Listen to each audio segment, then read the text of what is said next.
ना ये क्वेश्चन आया था, right A note on communication in business enterprise. भाई कम्युनिकेशन क्यों की जाती है? टू शेयर इंफॉर्मेशन, ठीक है, इन एन ऑर्गेनाइजेशन। वो इंफॉर्मेशन किसी भी फील्ड से हो सकती है, it can be financial, it can be operational, it can be marketing, ठीक है। So communication is sharing of information between people with in an enterprise that is performed for the commercial benefit of the organization, such as promoting products and services to potential customers.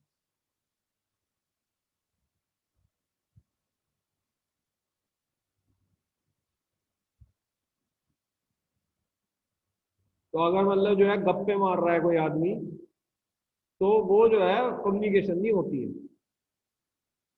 समझ रहे हैं भाई? 8 घंटे का job है, 8 घंटे के job में आपने जो भी काम किया है, जो संस्था से रिलेटेड है, जैसे मैं आपको पढ़ा रहा हूँ, तो ये कम्युनिकेशन हो रही है, ठीक है। मेरे बॉस मुझे कुछ कह रहे हैं या मैं उनकी सुन रहा हूँ, ये कम्युनिकेशन हो रही है। बट अगर हम गप्पे मार रहे हैं तो वो कम्युनिकेशन नहीं है, that is not a communication. तो you must understand what is communication. अगर हम खाली ऐसे ही बैठे हैं ग्रुप में कहीं बगैर कुछ काम किए, ठीक है, वो कम्युनिकेशन नहीं है। तो इसका मतलब हम समझें पहले। Communication is sharing of information between people within an enterprise that is performed for the commercial benefit of the organization, such as promoting products and services to potential customers. So I am teaching you, I am giving my service. This is a communication. ठीक है?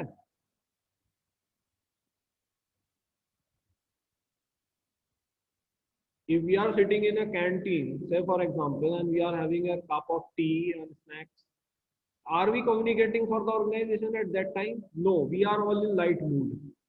ठीक है, we will communicate something और that और this, but not for organisation. तो उस समय कोई ये चीज जो भी है ये कम्युनिकेशन का पार्ट नहीं होती है। कम्युनिकेशन का मतलब ही प्रोफेशनल है, इसलिए तो आपका वो टॉपिक पढ़ाया जा रहा है, प्रोफेशनल कम्युनिकेशन, क्योंकि वही से डील होता है। तो इसको हम समझें, फॉर्मलाइज होती है कम्युनिकेशन काफी, ओरली, वर्बली। ईमेल लिखने का तरीके होते हैं, ठीक है, ड्राफ्ट प्रोसेस के तरीके होते हैं, वो सब आपको बताए गए हैं कैसे लिखी जाती हैं ये सब चीज़ें। और ईमेल्स में भी बहुत तरह के वो होते हैं, ठीक है।